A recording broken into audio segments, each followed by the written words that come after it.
everyone, it's Sarah, and today I've decided to do some quarterly stats.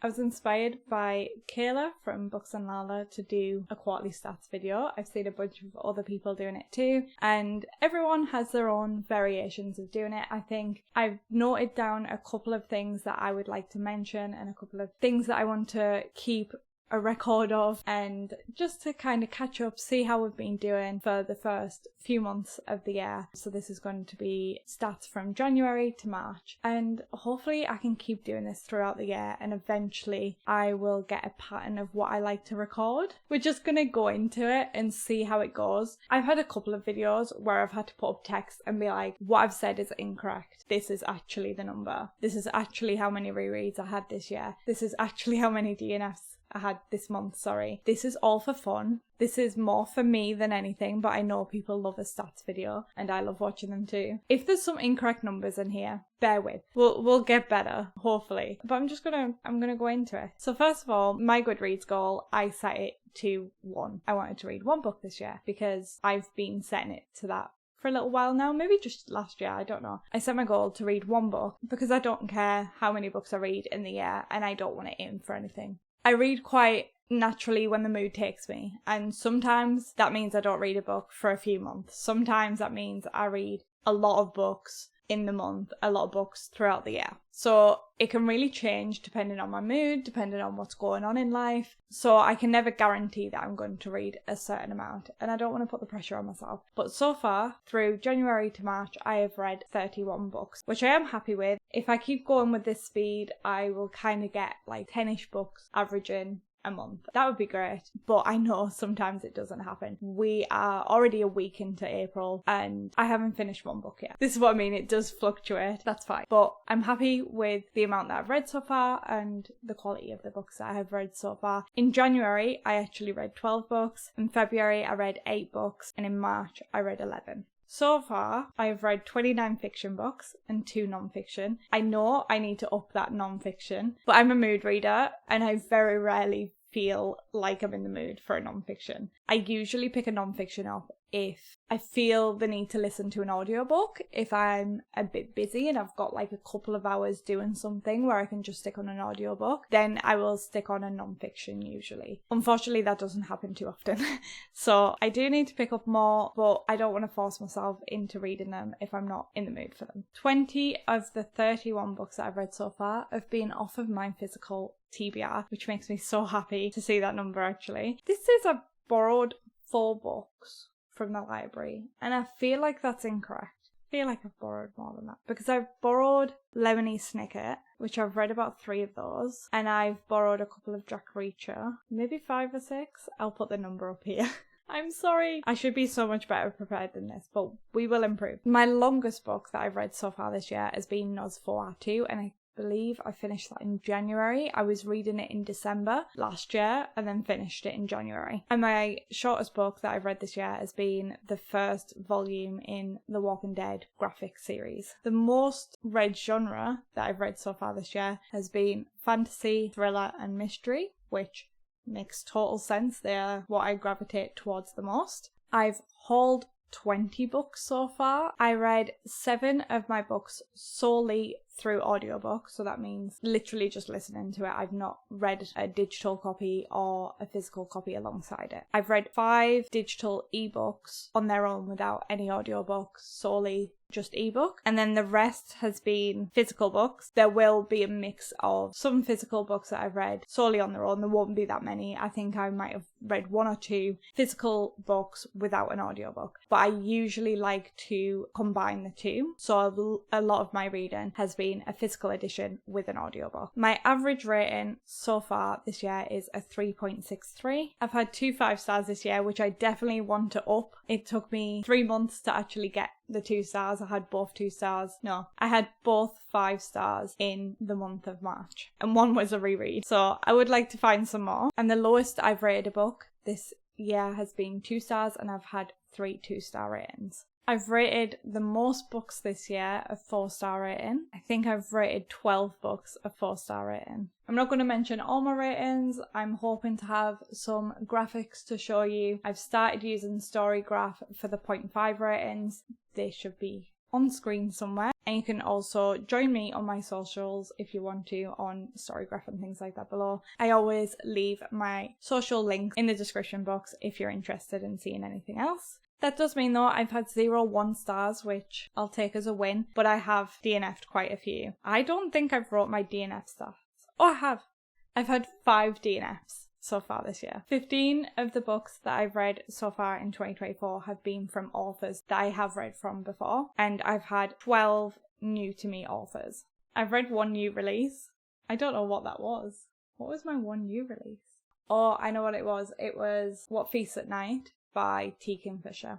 I've read 2 books that were released in 2023 and the rest before 2023. I've actually had 24 books that I've read so far that were before 2020. I tend to read a lot of backlists. I have read 12 standalones, and 19 of the books that I've read so far have been a part of a series. But because I've read a couple of books in similar series, the number would actually be 11 from the different series that I've read so far this year. Probably still isn't great, and I'm definitely in the middle of too many. But I keep saying that's something that's next year's problem, because so far I'm just noticing how many series I'm picking up and how many series I'm starting. So next year, at the end of this year and like the start of next year somewhere, I'm going to challenge myself to finish some series. And this year I'm probably going to set myself up for failure for next year by starting so many series this year. 6 of the series have actually been new to me series too. So the other 5 have been series that I was already in the middle of. I have started 6 new series so far between January and March. I'm not going to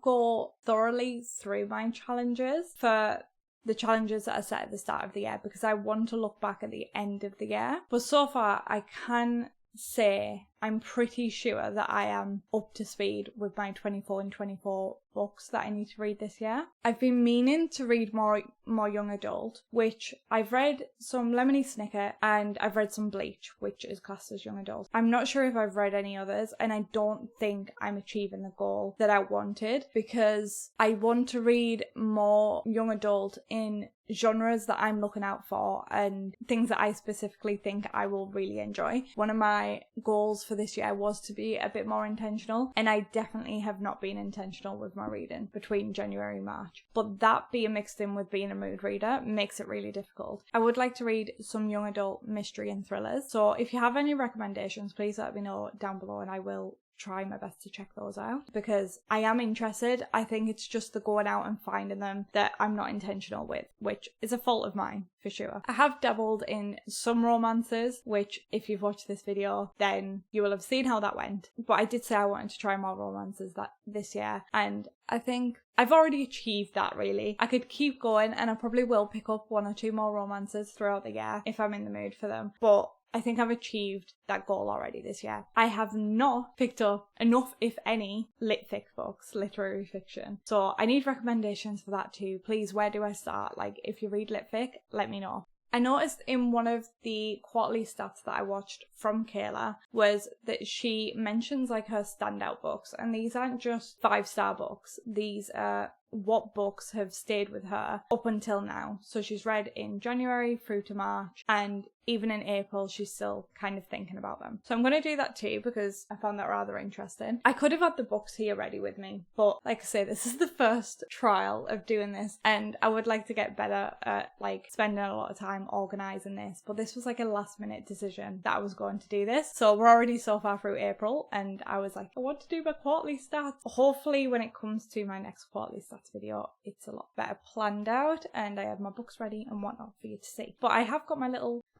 trusty notepad, and I've got my notes in here. So the books that have stuck with me so far have been the Alice in Borderland manga series. That, if you've watched any of my videos, I've probably mentioned it quite a few times, is a dystopian manga series that I am just absolutely adoring reading. I watched the TV show adaptation first, and that made me pick up the manga books. I didn't actually know there were manga before I went into the series, and me and James just decided to try the series, and we fell in love with it and we binged season 2 so quickly. So then I decided I needed to get the manga, and I am enjoying them just as much. There's been one low rating, and that was a 3.5 star rating, which I still don't think's bad. I've had some 5 stars, I've had some 4 stars, and I thoroughly enjoy following this cast of characters and what they have to go through. The next is another manga series, which is Bleach. This was one that took me by surprise this year. Did I start them last year, actually? I actually started this series last year. It took me by surprise. It's a young adult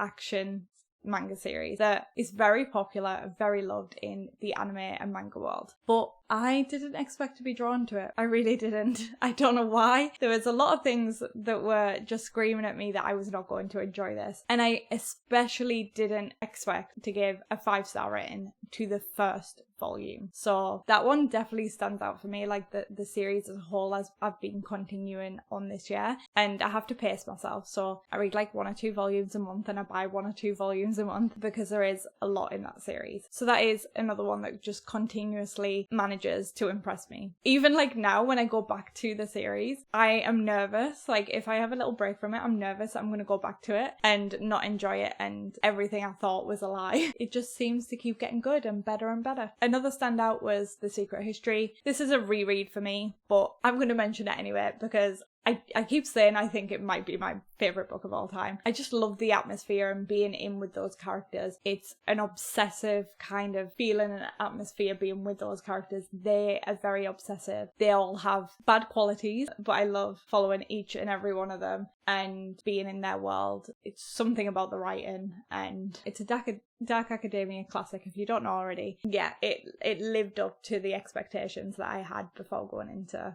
that book, and probably surpassed it. The last 2 I'm going to mention are a bit more of a surprise. I'm going to leave my favourite, the one that's stuck in my brain the most, till last. So the next one was The 7-Year Slip by Ashley Poston, I think she's called. It's a romance book, but I think about that book quite often. I think it gives a lot more than just romance. I think it's a perfect book to read in your 20s. I think it was just read at the perfect time. It's one of those books. It wasn't a 5-star rating for me, but I think if you enjoy romance, you'll probably rate it a 5-star. It's not typically my genre and didn't give that 5-star feel, but it was read at a perfect time. It's one of those that I do sometimes think I should have gave a 5-star. It definitely left an impression on me, and I had a great time with it. It was beautiful. And then the last book that I'm going to mention is Malice. It's another one that I keep going back to, I keep thinking about, and I can't wait to follow on with the series by John Gwynne, and it's the Faithful and the Fallen series, the first book in the Faithful and the Fallen series, and I want to carry on with that series so bad. I was obsessed with his writing, and I was obsessed with one character in particular. I loved following Corbin's point of views, and it was a really slow build fantasy book for the first of the series, but it's the first time I think I've ended a slow build fantasy book where I felt like I'm pretty confident that the rest of the series is going to give me more, and I'm going to be so attached. If I'm wrong, I want to just bin this video. I may cry for a week or 2. I'm expecting so much from the rest of the series because of how this book was set up, how this first book was set up, and gave the setup for the rest of the series. The first book wasn't it wasn't amazing. I gave it a 4.5 star because I had a fun time with it, but it definitely wasn't amazing. It wasn't really anything to shout about, but I can imagine why everyone's shouting about the series, if that makes sense. So that's stuck with me a lot, and I keep thinking about picking the second book up, and I have just recently hauled the full series. Yeah, that's all my stats that I've got for now. Hopefully I can make something out of this video. I can put graphics up and it will all look great for you guys. Hopefully these videos will get a little bit more in depth and I can have a little bit more time planning around them. Let me know if there's any stats that you're more interested in, or you'd like me to go into a little bit more in depth, or if there's any stats that I've not mentioned that you love hearing about. Let me know in the comments down below. I'll see you in another few months for my next quarterly stats, but I will see you next Friday for another video. So thank you so much for watching. If you like this video, please like and subscribe if you haven't already, and I will see you next Friday with another video. Bye. Thank you so much for watching. Why am I on repeat? What is happening? That doesn't make sense.